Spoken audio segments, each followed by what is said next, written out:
Assalamualaikum teman-teman. Bagaimana nih kabar kalian semua? Tetap semangat dan jaga kesehatan ya. Eits, jangan lupa patuhi protokol kesehatan. Perkenalkan, kami dari kelompok 1 akan menjelaskan materi tentang lemak dan minyak. Kayaknya ada yang kurang nih. Apa ya? Oh iya, baru keingat anggota kelompoknya. Langsung saja ya. Di sini ada saya sendiri, Nora Mizawati, bersama Retno Sari Damayanti dan rekan saya Novialis. Karena udah kenalan, ayo teman-teman kita simak materinya. Enjoy this video. Lemak dan minyak. Kedua senyawa ini merupakan senyawa yang tidak larut dalam air yang berasal dari tanaman maupun hewan. Yang pertama, minyak. Apa itu minyak? Teman-teman semua udah pada tahu apa belum? Minyak adalah trigliserida yang berbentuk cair pada suhu ruang. Selanjutnya kita bahas tentang lemak. Tadi sudah dijelaskan tentang minyak, sekarang tentang lemak. Kira-kira apa ya itu lemak? Nah, lemak adalah trigliserida yang berbentuk padat atau semi padat pada suhu ruang. Tanpa kita sadari teman-teman, ternyata kita mengkonsumsi lemak melebihi batasnya loh. Karena lemak ini bisa bersembunyi di berbagai jenis makanan. Jadi, untuk mengetahui jumlah lemak dalam kehidupan sehari-hari, simak penjelasan berikut ini. 5 gram lemak. 9 pagi, 1 buah donat 14 gram lemak. Makan siang, 1 mangkok soto Betawi 41,5 gram lemak. 9 sore, 3 potong gorengan 28,2 gram lemak. Makan malam, 1 nasi plus ayam goreng plus tempe goreng 35,2 gram lemak. Dengan total per hari 143,9 gram lemak per hari. Tak terasa makanan yang kita jumpai sehari-hari mengandung cukup banyak lemak. Karena itu, kita perlu pandai-pandai memperhatikan jenis makanan yang kita makan supaya batas asupan lemak per hari tidak terlampaui. Tidak hanya jumlah, jenis lemak pun penting diperhatikan. Untuk klasifikasi minyak dan lemak terbagi menjadi 3. Yang pertama, berdasarkan kejenuhan atau ikatan lengkap. Yang kedua, berdasarkan sifat mengeringnya. Yang ketiga, berdasarkan sumbernya. Yang pertama, berdasarkan kejenuhan atau ikatan rangkap. Nah, berdasarkan kejenuhannya terbagi menjadi 2 lagi. Yang pertama, asam lemak jenuh dan yang kedua, asam lemak tak jenuh. Asam lemak jenuh adalah suatu asam lemak yang mengandung ikatan tunggal pada rantai hidrokarbonnya atau yang berwujud padat. Sedangkan asam lemak tak jenuh yaitu asam lemak yang mengandung 1 atau lebih ikatan lengkap pada rantai hidrokarbonnya, terutama pada lemak minyak nabati atau yang berbentuk minyak.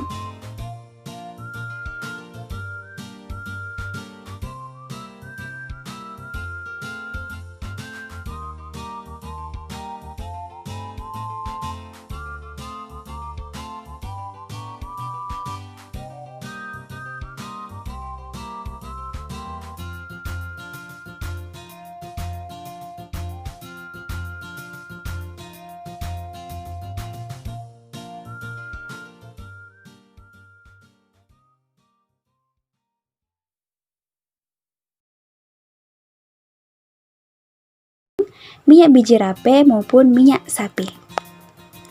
Lalu ada minyak setengah mengering atau semi drying oil.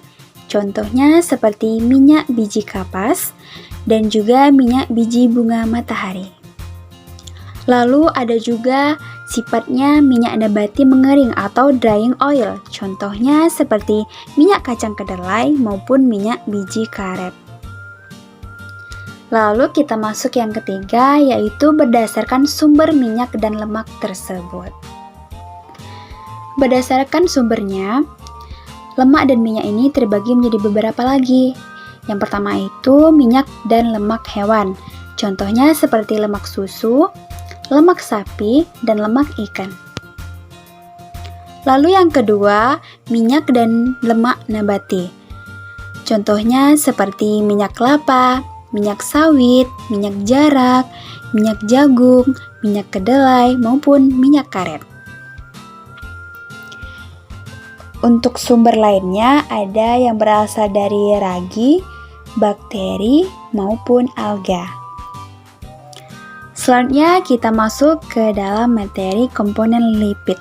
Nah, komponen lipid ini terbagi menjadi 3. Yang pertama itu ada gliserida. Nah, gliserida ini terbagi lagi menjadi 3. Yang pertama trigliserida, digliserida, dan monogliserida. Lalu yang kedua ada asam lemak. Nah, asam lemak ini terbagi menjadi asam lemak jenuh dan asam lemak tidak jenuh. Lalu yang ketiga, komponen minyak lemak non-gliserida. Baik, kita masuk yang pertama itu tentang gliserida. Trigliserida, yaitu merupakan produk kondensasi dari 1 molekul gliserol dan 3 mol asam lemak yang akan menghasilkan air dan 1 mol trigliserida. Nah, untuk contoh reaksinya dapat dilihat di bawah ini ya teman-teman. Selanjutnya mono dan digliserida. Nah, maksudnya di sini mono dan di ini hanya mengandung 1 atau 2 asam lemak. Untuk trigliserida terbagi menjadi 2. Yang pertama, ada trigliserida sederhana, yaitu yang mengandung 3 mol asam lemak yang sama. Lalu yang kedua, trigliserida campuran yang mengandung lemak berbeda. Untuk reaksinya dapat dilihat dari gambar berikut. Nah, kita masuk ke dalam komponen lipid yang kedua, yaitu asam lemak. Asam lemak yaitu senyawa alifatik yang mengandung 1 gugus karboksil yang berikatan pada ujung rantai hidrokarbon. Nah, di bawah ini, karena asam lemak itu terbagi menjadi 2. Ada asam lemak jenuh dan asam lemak tak jenuh. Nah, berikut merupakan rantai karbon asam lemak jenuh maupun rantai karbon asam lemak tak jenuh. Tingkat kejenuhan dalam asam lemak yaitu merupakan suatu jumlah ikatan pada suatu asam lemak. Baik, kita masuk ke dalam komponen ketiga, yaitu tentang komponen minyak dan non-gliserida. Ada beberapa senyawa penting dalam minyak kasar. Yang pertama ada fosfatida. Nah, fosfatida ini contohnya seperti lecitin dan cephalin. Lalu ada sterol, contohnya seperti senyawa kristalin, netral, dan tidak tersabunkan. Komponen yang mempengaruhi penampakan pigmen lemak, contohnya kalau seandainya dia mengandung karotin B dari warnanya kuning hingga jingga. Sedangkan apabila dia mengandung klorofil, maka dia akan berwarna hijau. Komponen yang mempengaruhi stabilitas antioksidan tocopherol ada 2. Yang pertama itu ada sesame oil dan gossyfol. Selanjutnya, komponen yang mempengaruhi flavor dan odor itu juga terbagi menjadi 2. Yang pertama ada keton dan terpenoid. Selanjutnya ada komponen yang mengandung nutrisi penting, fat soluble, seperti vitamin A, D, dan E. Nah, selanjutnya komponen yang bukan termasuk ke dalam non-gliserida yaitu ada mineral. Baik teman-teman, selanjutnya kita akan memasuki materi tentang karakteristik minyak dan lemak. Nah, untuk karakteristik lemak dan minyak ini terbagi menjadi 2. Yang pertama itu kelarutan dan plastisitas. Yang pertama tentang kelarutan. Berdasarkan kelarutannya, lemak dan minyak ini tidak larut dalam air, tetapi larut dalam pelarut organik, seperti minyak bumi, ether, dan CCl4. Nah, di sini juga kita akan membahas tentang agen pengemulsi. Nah, apa itu agen pengemulsi? Jadi, agen pengemulsi ini merupakan memungkinkan membentuk suatu campuran minyak dan air yang stabil. Untuk contohnya seperti lemak dalam emulsi air. Contohnya seperti susu dan santan kelapa. Nah, untuk air dalam emulsi minyak, contohnya mentega dan margarin. Yang kedua, berdasarkan plastisitas. Nah, berdasarkan plastisitas ini akan mengubah bentuk ketika tekanan diberikan, tetapi tidak akan kembali ke bentuk semula ketika tekanan dihentikan. Nah, lemak merupakan campuran trigliserida, cairan atau bentuk kristalin. Contoh dari karakteristik plastisitas lemak dan minyak ini adalah margarin. Selanjutnya kita akan memasuki tentang materi sifat-sifat lemak dan minyak. Sifat-sifat lemak dan minyak ini terbagi menjadi 3. Yang pertama itu ada berdasarkan efek panas, rancidity maupun sonification. Baik, kita akan masuk yang pertama tentang efek panas.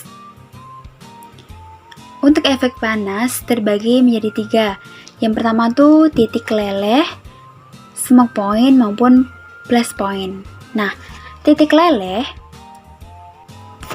berdasarkan titik lelehnya, sifat-sifat lemak dan minyak ini, apabila temperaturnya itu melebihi temperatur yang sudah ditetapkan, maka dia itu akan meleleh saat dipanaskan.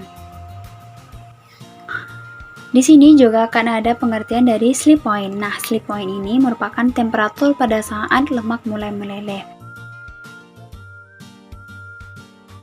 Lemak akan mulai meleleh pada suhu 30-40 derajat Celcius. Sedangkan minyak akan meleleh di bawah suhu udara normal. Pembagian efek panas yang kedua ada yang namanya smoke point. Nah, smoke point ini suatu ukuran yang berguna untuk menentukan kecocokan lemak atau minyak untuk kegunaan penggorengan, seperti minyak kelapa. Nah, minyak dan lemak ini mulai berubah menghasilkan suatu asap biru dan bau tajam. Nah, efek panas yang ketiga ada yang namanya press point. Nah, ketika lemak dipanaskan, maka uap yang dilepaskan akan terbakar secara spontan. Baik, kita akan memasuki sifat yang kedua, yaitu tentang rancidity. Rancidity ini merupakan suatu kerusakan minyak dan lemak yang terbagi menjadi 2. Ada oxidative rancidity dan hydrolytic rancidity. Yang pertama itu ada oxidative rancidity. Nah, pada oxidative rancidity ini, reaksi antara trigliserida dan oksigen dari udara akan menghasilkan aldehid, keton yang akan dipercepat oleh panas, cahaya, dan logam. Nah, logam ini seperti Cu maupun Fe. Lalu yang kedua yaitu tentang hydrolytic rancidity.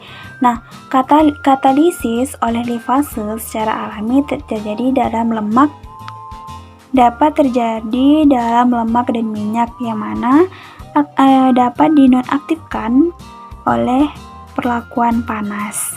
Jadi, apabila lemak dan air direaksikan maka akan menghasilkan gliserol dan asam lemak yang mana menggunakan enzim livase. Nah, disinilah akan terjadi proses ketengikan. Nah, proses ketengikan ini dapat dicegah dengan cara yang pertama, penyimpanan minyak dan lemak di tempat dingin, gelap, dan bahan non-logam. Dibungkus rapat, serta tambahkan antioksidan seperti BHT. Lalu masuk poin ketiga, yaitu tentang sonification. Pada proses sonification ini, yang mana trigliserida ini ditambahkan dengan NaOH akan menghasilkan gliserol dan sabun. Baiklah teman-teman, itulah tadi sekilas mengenai lemak dan minyak. Semoga ilmu yang kami berikan itu bermanfaat bagi teman-teman semua. Thanks for watching. Oh ya, jangan lupa like, comment, and subscribe. Bye-bye teman-teman. Assalamualaikum.